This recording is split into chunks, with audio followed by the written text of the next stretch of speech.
We're going to jump straight back to Westminster. My co-host Emily Carver is there all day at the Pancake Day Farmers' Protest. Some bigwigs of the farming industry and politicians are there too. Emily, who are you with? Well, last time we were down at Embankment. Now we've come all the way around. We've done a loop-the-loop and we're back on Whitehall where we began. Now, of course, farmers are here today to protest against the family farm tax raid, as they call it, the inheritance tax that's being slapped on farms. But also it's to coincide with Pancake Day, crucially, because they want to show just how much resources, time, money, stress, frankly, goes into making just one 40p pancake that we just enjoy willy-nilly on Shrove Tuesday. Now we're going to go into the crowds here and see if we can speak to anyone live. Let's try and speak to this chap here who's got a placard. I hope it's not too rude. Oh, that's a little bit too rude for us today. A little bit too rude, although it is a play on words. It is a play on words. If you want to just put your sign away, we can have a little chat. So you're live on GB News on Good Afternoon Britain. Tell me why you're here. Oh, well, because you support the industry, obviously. It's just absolutely ridiculous what Keir's doing. He's killing the industry, killing the country. Yeah, he's just doing me head in. And where are you from? Yorkshire. Yorkshire. And your name? Ben. Ben, lovely to meet you. Nice to now, meet you. have you been in farming for a long time? All my life, yes. My wife, my daughter, my mum. So we've got 3 generations here. Lovely to meet you. This is your mum? Yeah. So you've been in farming as well. It's a generational thing. Yep, we've got the 5th generations down there. So we're carrying on, hopefully. Oh, fantastic. So you've got the 5th generation here. Is this mum as well? Yeah. So you're here as well to support the farmers and to support your industry. I mean, what do you think when Keir Starmer says, you know what, we need to pay for this gap in our finances somehow, this black hole, people with the broadest shoulders need to, pay the most, and sorry, that's farmers this time. We just literally can't afford it because what we make gets either reinvested or we can't afford just to pay what he's asking, basically. It's just absolutely ridiculous. He has no idea what goes on in the rural industry. Yeah. And just lastly, I've been asking everyone today, what's your favourite topping on your pancake? Oh, it's just sugar. I like sugar. Just sugar. We're getting a lot of sugar, and we've been saying thank you very much. Have a fantastic day. I don't know if we can try and find someone else to chat to here. As you can see, Lucia. Our camera woman just almost hurt herself, but it's all good. Smooth sailing here on Whitehall. Perhaps we can speak to this couple here, perhaps. I'm Emily. I'm on GB News. What's your name? David Hill. And are you a farmer, David? I am, yes. Where are you based? Middle of Norfolk. Middle of Norfolk. Okay, and tell me why you're here today. Well, I would like to be able to hand my farm to my sons, and if we are subject to the current new legislation, they will have to sell probably half of it. You reckon that by your calculations they'd have to sell half of it? That's right, and it will no longer be a viable unit. So if the country wants food, the last thing they want to do is to cut up the family farms. Now, I don't know if you saw what came out of the Climate Change Committee the other day. They were saying that in order to reach net zero and things like that, we're going to have to massively cut down on the amount of meat we eat, massively cut down on the number of sheep and cattle in this country. I mean, what do you say to that sort of thing? I don't think that would be repeatable. Well, we'll leave it at that. But thank you very much indeed for speaking to us on GB News. Really appreciate your time and good luck with your farm. Over here we have a lovely lady here and a gentleman. Tell me where you're from. Newbury, Berkshire. Oh, lovely. Okay, and how's things going for you? I mean, despite the threat of this tax coming.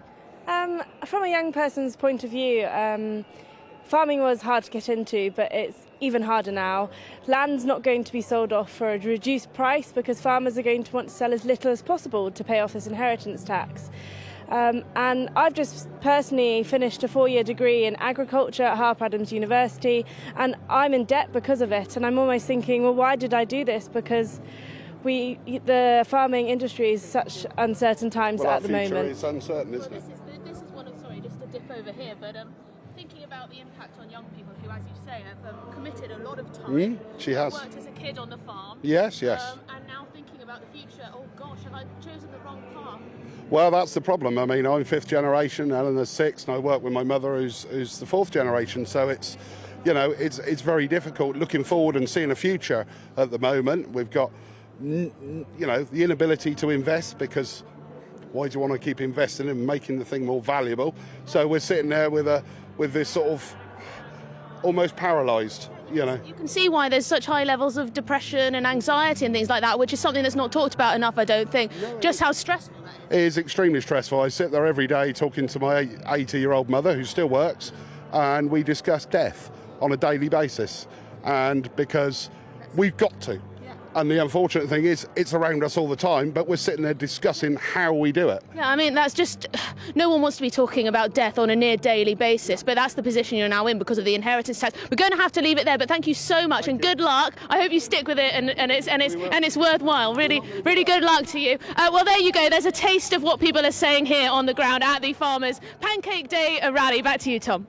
Fantastic stuff. Emily, of course, with you throughout the show here on Good Afternoon Britain.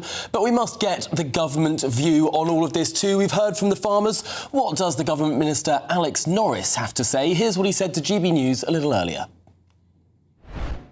The government totally understands the strength of feeling. Of course, as a government, we talk to farmers frequently. That's why we've committed, as we did at the budget, £5 billion more for food production and for conservation to make sure that farming is viable. That's crucial.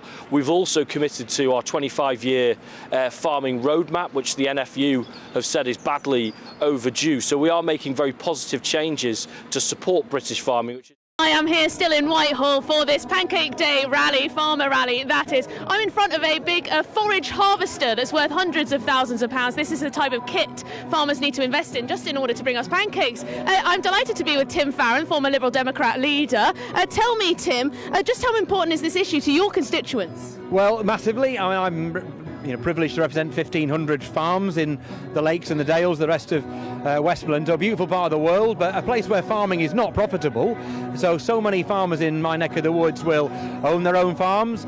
On paper, those farms may well be worth 2 or 3 million if they were to ever sell them, but yet the income of those farms will be less than the minimum wage. So you do the maths. If you've got to, pay a £200,000 inheritance tax bill over a 10-year period, you're going to be spending more on tax every year than you actually earn as a farm. So what will you do? You'll go out of business or you'll sell up. And who will you sell up to? It won't be the neighbouring farm because they're in the same pickle as you. It'll go to private equity and people using the land for offsetting and so on. So it's deeply unjust and unfair on my farmers, but it's also incredibly stupid because it undermines Britain's capacity to feed itself, which we need now more than ever. Would you say this is one of the biggest sort of cleavages between you and the Labour Party at the moment?